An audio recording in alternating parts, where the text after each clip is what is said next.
1962 में बाबा साहब की मूर्ति लगी थी, जो समाज के लोगों ने बड़े संघर्ष के साथ लगाई थी, उसको भी इन लोगों ने हटा दिया।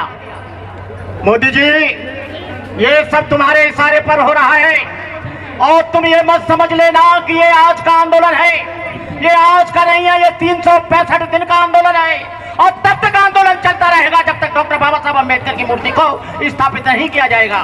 2 अप्रैल 2018 को 14 बच्चों की इन्होंने बलि दी, और आपको कहना चाहता हूं मैं, जुल्मों सितम की बिजलियां किस पर पड़ी, दलित आंखें किसके ऊपर थी गड़ी, किसकी किरणें देख दुर्वस्था लजीला हो गया, किसके तरकों से ब्राह्मण पीला हो गया। तुम अछूतों का हकीकी लीडर कौन था, निर्वन्यथों का लीडर कौन था, सच बताओ कौन निद्रा से जगा कर चल दिया, जिसकी मेहनत ने तुम्हें फल दिया।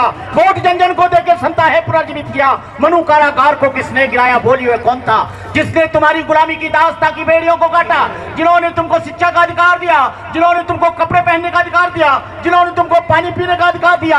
आज उस मूर्ति को हटा दिया गया। अम्बेडकर के नाम पर सत्ता में आते हैं, जो प्रधानमंत्री बनते हैं, गृह मंत्री बनते हैं, जो संसद सदस्य बनते हैं, विधायक बनते हैं। बाबा साहब अम्बेडकर ने विधायिका में रिजर्वेशन दिया था, लेकिन ये 135 बेईमान लोग ये केवल वोट लेकर जब सीट से आते हैं, लेकिन ये समाज की बात नहीं करते।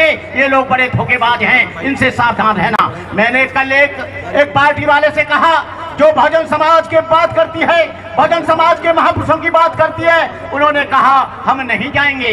अरे तुम नहीं जाओगे, वोट इनका लोगे, नोट इनका लोगे, सहयोग इनका लोगे, लेकिन तुम मंच पर बाबा साहब को बचाने के लिए नहीं आओगे, क्योंकि तुम बीजेपी से डरते हो, आरएसएस से डरते हो, तुम्हारा आंतरिक समझौता उनसे हो गया है। लेकिन हम कहते हैं कि आने वाले समय में जो इस मूर्ति के लिए आएगा और जो आरक्षण बचाने को आएगा, उसके हम साथ हैं। जो इसके साथ नहीं आएगा, हम उसके साथ नहीं आए। बीजेपी को, आरएसएस के लोगों को बाबा साहब की मूर्ति से घबराहट हो रही है, लेकिन बाबा साहब की मूर्ति को तुम हटा सकते हो, लेकिन बाबा साहब के विचार को आप कभी नहीं मार सकते। जब तक ये धरती और आसमान रहेंगे, बाबा साहब इस धरती पर रहेंगे।